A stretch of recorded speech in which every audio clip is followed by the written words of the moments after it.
جس گھر میں زیادہ چوہے ہوتے ہیں وہاں کے افراد میں کالا یرکان ہونے کا اندیشہ ہوتا ہے۔ بکری کو گھر میں پالنے سے بدن میں الرجی نہیں ہوتی۔ جو عورت تیز مرچیں کھانے کی عادی ہو اس کا بچہ ذہین پیدا ہوتا ہے۔ ایک تحقیق کے مطابق 70% لوگ میک اپ زدہ چہرے سے زیادہ خوبصورت مسکراتے ہوئے لگتے ہیں۔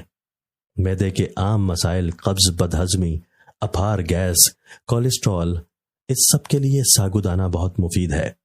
نہار منہ مالٹے کی خوشبو سونگھنے سے دماغ تر و تازہ رہتا ہے۔ الٹے پاؤں چلنے سے موٹاپے میں کمی آتی ہے۔ کپڑوں والے صابن سے سر دھونے سے بالوں کی خشکی ختم ہو جاتی ہے۔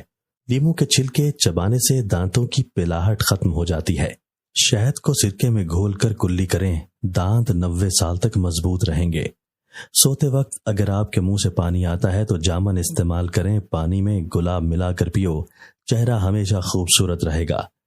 کلونجی کا تیل رات کے وقت ناک میں ڈالنے سے دماغی صلاحیت تیز ہو جاتی ہے۔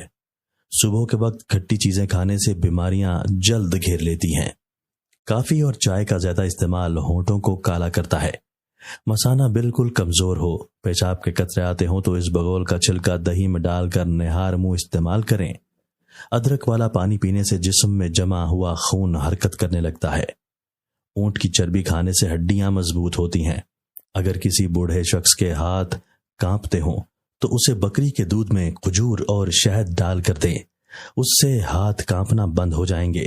اگر واش روم کرتے وقت 5 منٹ سے زیادہ ٹائم لگے تو سمجھ جائیں آپ کا معدہ کمزور ہے۔